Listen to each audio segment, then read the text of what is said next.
عجیب عجیب لوگ ہیں. چنانچہ مصر کے کرنل نے، مصر کے جنرل نے ساری فوج کو اکٹھا کر لیا. اس نے بھی یہ بات تو نہیں کہی کہ فاروق اعظم کو دوبارہ خط لکھتا کہ حضرت یہ تو 2 آیتیں آپ نے لکھی، یہ تو سارا قرآن روز پڑھتے ہیں، پر بنے گا کیا؟ جیسے فاروق اعظم کا یقین تھا، فاروق اعظم کی فوج کے کرنل کا بھی یقین ہے، فاروق اعظم کے فوج کے جنرل کا بھی یقین ہے. اس نے ساری فوج کو اکٹھا کیا، لشکر کو جمع کیا، اور اس کے بعد کہنے لگا قل للمؤمنین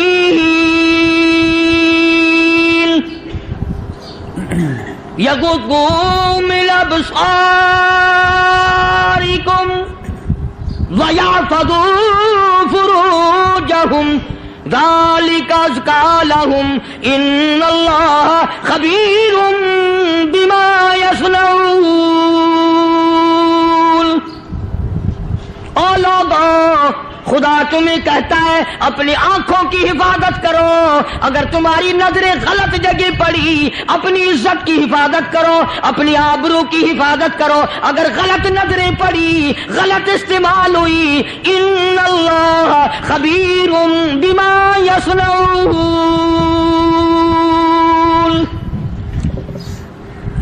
اللہ پاک تمہاری ساتھ ساتھ ہے، وہ ہر چیز کو دیکھتا جائے گا، وہ ہر چیز تمہاری دیکھے گا. چنانچہ تاریخ شاہد ہے، ابن حشام نے لکھا ہے، ابن خلدون نے لکھا ہے، اور کئی مورخین نے لکھا ہے کہ جب مسلمان جنرل نے، مسلمان کرنل نے اپنی فوج کو قرآن کی 2 آیتیں سنائی اور اس کے بعد حکم دیا چلو، تمام کا تمام لشکر چل رہا ہے. ادھر ڈھول بجا، دھماکے بجے، گانا شروع ہوا، گانا بجانا شروع ہوا، ساری فوج نکل گئی، سارا لشکر چلا گیا. لڑکیوں نے دیکھا کہ یہ تو ختم ہو گئے، نیچے آواز دے کے کہنے لگی اور جانے والوں یہ ساری فوج کئی اندھوں کی فوج تو نہیں.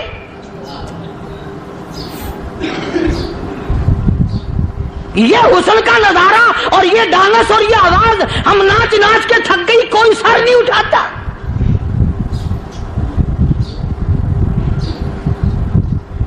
اور آج دیکھ لیں آپ، ہر گھر کے اوپر وہ لگا ہوا ہے ایریل، لعنت کا ایریل لگا ہوا ہے، لعنت کا ایریل.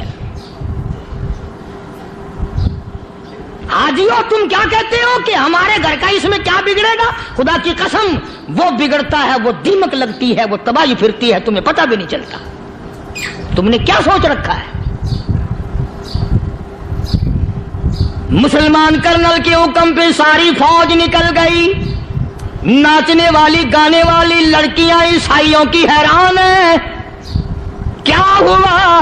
لاکھوں کی تعداد میں فوج گزر گئی، کوئی نگاہ اٹھا کے نہیں دیکھتا. ایک مسلمان سپاہی گزرتا گزرتا نیچی نظریں کیے کیے کہنے لگا سر کیسے اٹھائے، نگاہ کیسے کوئی اٹھائے گا؟ یہ سارے کے سارے اللہ کا قرآن سن کر آئے ہیں.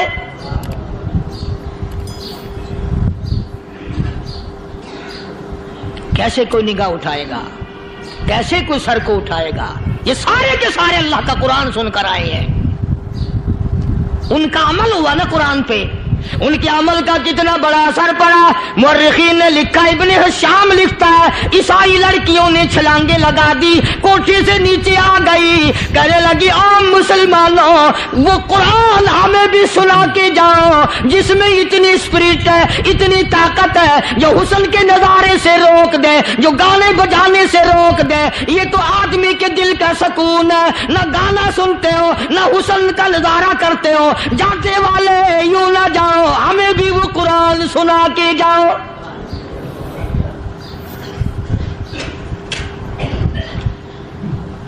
اس قرآن میں کتنی بڑی طاقت ہے، وہ کتنی عظمت ہوگی، اس میں اس کلام میں کتنی برکت ہوگی، جس کلام میں یہ تاثیر ہے کہ وہ ایسی ایسی چیزوں سے روک دیتا ہے. چنانچہ ایک مسلمان سپاہی چلتا بھی جاتا ہے اور کہنے لگا وَقُلْ لِلْمُؤْمِنِينَ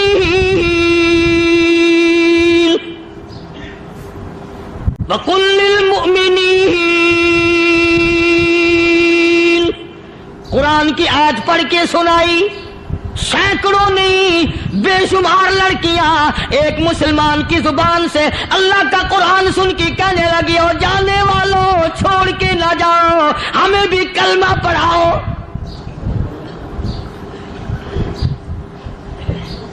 جتنی بھی وہ ناچنے گانے والی تھی تمام کی تمام کلمہ پڑھ کر مسلمان بن گئی.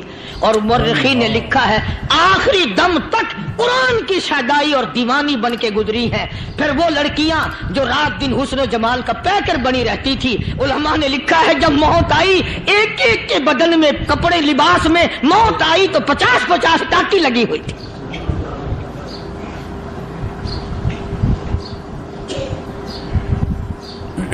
بظاہر تو آج بھی بڑی جھاڑا پنجی ہے، بڑی صفائی ہے، بڑی دوڑ دھوپ ہے.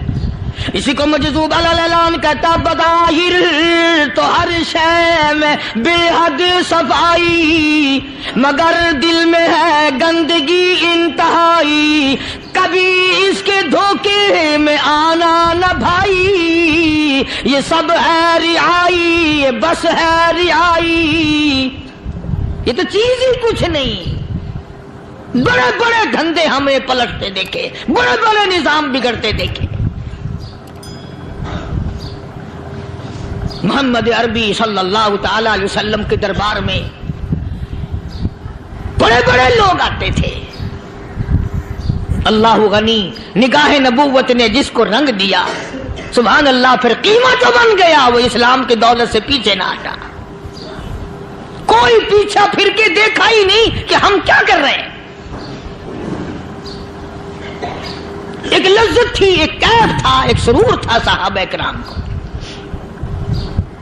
کہاں سے وہ چیز ہم لائیں؟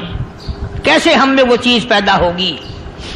جنگ بدر ہوا، بڑی بہترین بات ہے، توجہ لکھ کے لے جاؤ، انشاءاللہ قبروں میں دعائیں دو گے.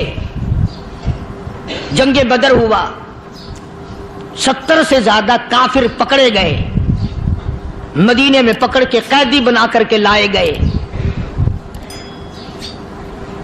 تنگ دستی کا زمانہ ہے، 1 سال نہیں ہوا مسلمان اجڑ کے آئے تھے، مار کھا کے آئے، پریشان ہو کر آئے، دن دولت چھوڑ کر لٹا کر آئے. ان کے پلے کیا تھا؟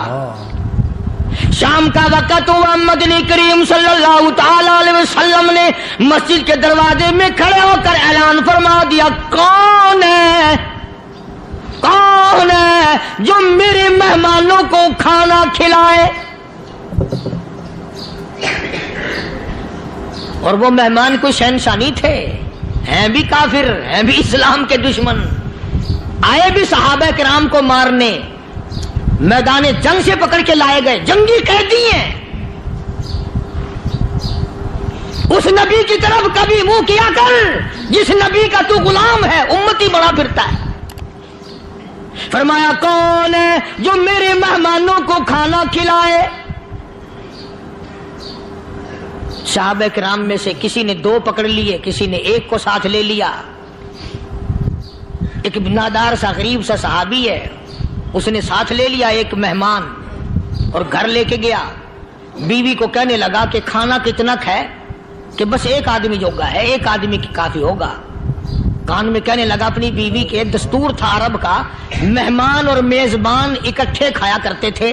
اپنی گھر والی کے کان میں کہنے لگا کہ اس کے آگے کھانا رکھ دیں گے مہمان کے، جب یہ کھانا شروع کر دے گا کسی بہانے سے دیوا بجھا دیو، میں یوں ہی منہ کو خالی ہلاتا رہوں گا، یہ کھانا کھا لے گا، پیٹ بھر جائے گا اس کا. چنانچہ کھانا آگے رکھ دیا، جو کچھ بھی تھا. اس نے کھانا شروع کیا کہ جی آپ بھی کھائیں، کہ ہاں ہاں میں بھی کھا رہا ہوں. بس یوں ہی کھانے میں بھی ہاتھ لگائے، منہ کو بھی ہاتھ لگائے اور منہ کو چلائے بھی برابر. بیوی نے چراغ بجھا دیا. یہ عمل تو صحابی کر رہا ہے اپنے گھر میں. ادھر قرآن کریم نازل ہو گیا محمد کریم صلی اللہ علیہ وسلم کی ذات پہ. فرمایا وَيُؤْثِرُونَ عَلَىٰ أَنفُسِهِمْ وَلَوْ كَانَ بِهِمْ خَصَاصَةٌ وَمَن يُوقَ شُحَّ نَفْسِهِ فَأُولَٰئِكَ هُمُ الْمُفْلِحُونَ. اور میرے محبوب مبارک ہو، تیری امت میں ایسے لوگ بھی ہیں جو اپنا منہ خالی ہلا رہا ہے، بیوی بھوکی بیٹھی ہے، چراغ بجھائے بیٹھی ہے اور اپنے ہاتھ کو خالی چلا رہا ہے اور میرے بندے کا پیٹ بھر رہا ہے. اور میرے محبوب مجھے اپنی عظمت کی قسم، میں تیری ان دیوانوں پہ جنت واجب کر چکا.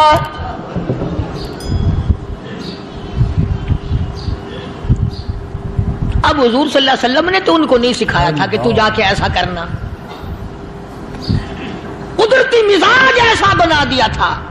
ایک اور موقع آیا مدینے پاک میں، جنگی قیدی اور جگہ سے اسی طرح سے آئے، ایک صحابی ایک اور آدمی کو، جنگی قیدی کو کافر میں گھر لے گیا۔ بیوی کہنے لگی کہ ایک ہی آدمی کا کھانا ہے بس، انہوں نے کہا اس کو دے دو۔ وہ کافر جنگی قیدی کہنے لگا جی آپ بھی کھائیں، کہنے لگا بھی بات ہے صاف، ایک آدمی کا کھانا ہے، تو کھانا کھا، میں درخت کے پتے چبا لیتا ہوں۔ وہ کہنے لگا میں کھاؤں گا پتے، انہوں نے کہا تو رئیس آدمی ہے مکے کا، میں پرانا غریب ہوں، مجھے پتے چبانے کی عادت ہے، تیرے پیٹ میں درد نہ ہو جائے، میں عادی ہوں پتے چبانے کا۔ اس نے پتے چبا لیے۔ کافر مسافر اور مہمان جو تھا جنگی قیدی، اس کو کھانا کھلا دیا۔ دوسرے دن پھر ایسی نوبت آئی، اس نے کہا آپ بھی میرے ساتھ کھانا کھائیں گے؟ کہ نہیں بھائی تو کھا، میں پتے چبانے کا عادی ہوں۔ 2 دن تو اس کافر نے کھانا کھا لیا، اور جب تیسرے دن اس کے آگے کھانا آیا، انہوں نے کہا بھائی تو ہی کھا، بس اتنا ہی کھانا ہے، میں تو میاں بیوی ہم تو پتے چبا لیں گے۔ اور کہنے لگا مدینے والوں تم خود پتے چباتے ہو، دشمنوں کو کھانا کھلاتے ہو، آج میری بھی ایک شرط ہے، پہلے کلمہ پڑھا پھر کھانا کھلا۔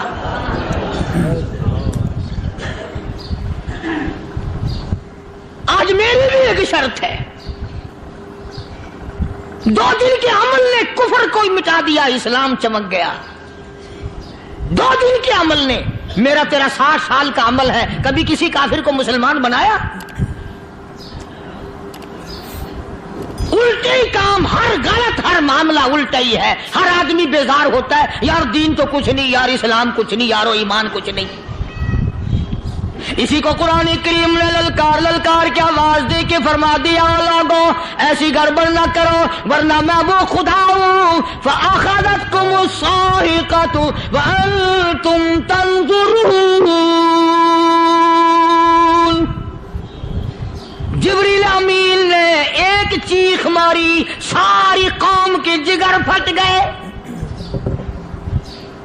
میں وہ خدا ہوں، لا تركضوا وارجعوا إلى ما أترفتم فيه ومساكنكم لعلكم تسألون۔ لوگ مکان چھوڑ کے بھاگتے ہیں، ماحول چھوڑ کر بھاگتے ہیں، معاشرہ چھوڑ کر کے بھاگتے ہیں۔ خدا کہتا آؤ، جن مکانوں پہ تمہیں ناز تھا وہ یہ کھڑے بھاگ آ رہے ہو۔ اسی کو قرآن کریم کہتا ہے ان الذین قالوا ربنا اللہ ثم استقاموا، وہ آدمی جس نے لا الہ الا اللہ محمد الرسول اللہ صلی اللہ علیہ وسلم پڑھا، اللہ کی توحید کا اقرار کر لیا، او میرے مالک تیرے سوا میرا کوئی مشکل کشا نہیں، حاجت روا نہیں، میرے دل کے بھید کو جاننے والا نہیں، میری بگڑی بنانے والا کوئی نہیں، اجڑوں کو بسانے والا کوئی نہیں، کھیتی کو آباد کرنے والا کوئی نہیں، ایک دانے سے سینکڑوں دانے بنانے والا تیرے سوا کوئی نہیں۔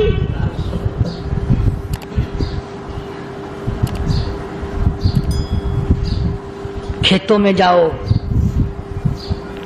کبھی یہ تو سوچو کہ دنیا میں حکومتوں نے کتنے مل لگا رکھے ہیں، چینی کے، شکر کے کتنے مل ہیں، کتنے ڈیپو ہیں، پھر بھی قلت ہو جاتی ہے۔ اور یہ اللہ میاں نے کتنا میٹھا کیلے میں، سنترے میں، مالٹے میں، انگور میں، سیب میں، کبھی یہ بھی سنا کہ اللہ میاں کا شوگر مل فلاں علاقے میں لگا ہوا ہے؟ کبھی یہ تو دیکھو کہ یہ قدرت کاملہ کے سوا اور کون پیدا کر رہا ہے؟ فرمایا جس نے اللہ کی توحید کا اقرار کر لیا، محمد عربی صلی اللہ علیہ وسلم کی ختم نبوت کا اقرار کر لیا، خدا کے بعد خدا کوئی نہیں، مصطفیٰ کے بعد نبی کوئی نہیں۔ پھر قرآن نے شرط لگائی ثم استقاموا، پھر اس پر جمع رہے، ڈٹا رہے، یوں نہیں کہ کبھی ادھر لڑک گیا کبھی ادھر لڑک گیا۔ لوگ تو بدل جاتے ہیں، لوگوں کا کیا ہے؟